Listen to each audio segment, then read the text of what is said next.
So before I go to the Open Run, when and why it was created, let me bring you back in time and go to a memory lane where all it started. So for us telecom engineers, when we say wireless, right, uh, the terminology means that there's no physical wire and we're able to actually transmit uh, our voice and data information between a sender and a receiver using radio waves, right? And that's where radio access network comes in. And under this cellular mobile network falls under this category.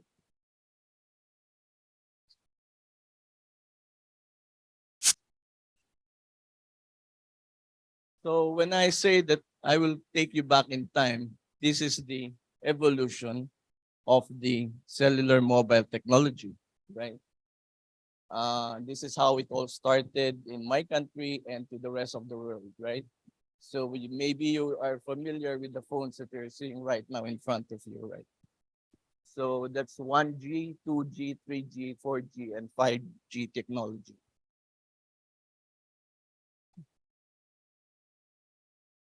So for the first generation of mobile technology, we're actually using voice calls only, right? There's no data in between. And what we call our phones at that time are all analog, and we call them brick phone, right? So it's really like a brick. And in the US, I think they are calling it as a bag phone, if you can remember it, because the battery itself was in the phone.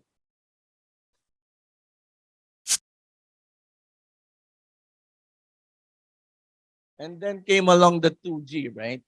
As you can see, there's a better improvement in the handset itself, right? So you're able to do texting and able to transmit voice to everybody in country, right? So it provides better quality and capacity. And look at the speed; it's only 64 kbps.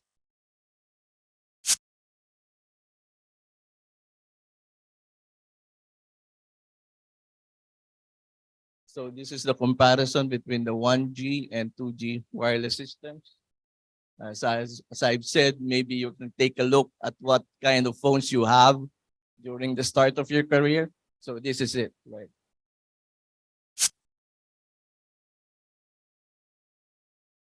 So in between there's a gap, right? In from 2G to 3G, right? We also had the 2.5G technology. And at that time, because of this GPRS system, we're able to do limited web browsing and the speed has improved to 144 kbps. And then we have camera on our phones, right?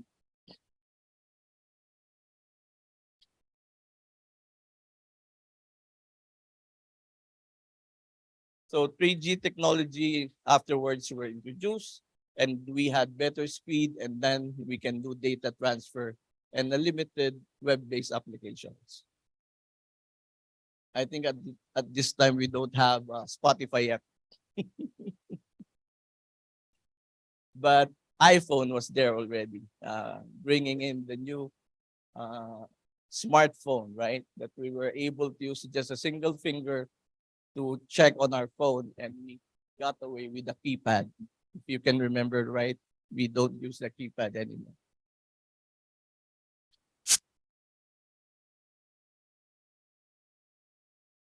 And then the evolution came along. There's now the 4G or the LTE, as my previous colleague has mentioned in Smart, and then the 5G technology, which is capable of bringing speeds up to 1 gigabits, right?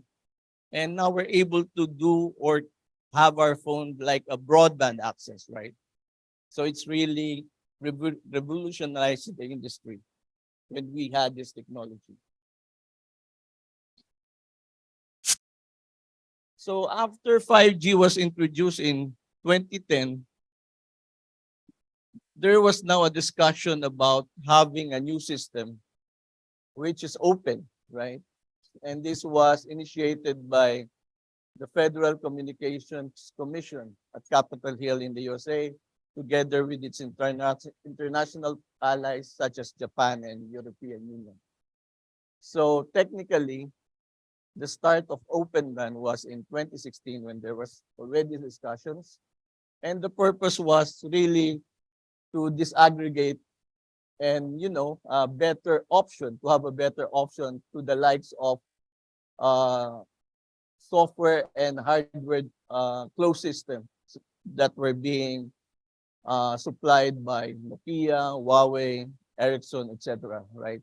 And it's a single proprietorship system. So the formal Open RAN alliance was formed in 2018 because of competing carriers at the time, which is AT&T, Deutsche Telekom, and China Mobile. They agreed to form the ORAN Alliance, and it was based on three basic principles: openness, right? Interoperable interfaces, no more proprietary hardware, and maximizing off-the-shelf solutions. And of course, to develop and standardize APIs, which is application programming interfaces. So that's where ORAN began.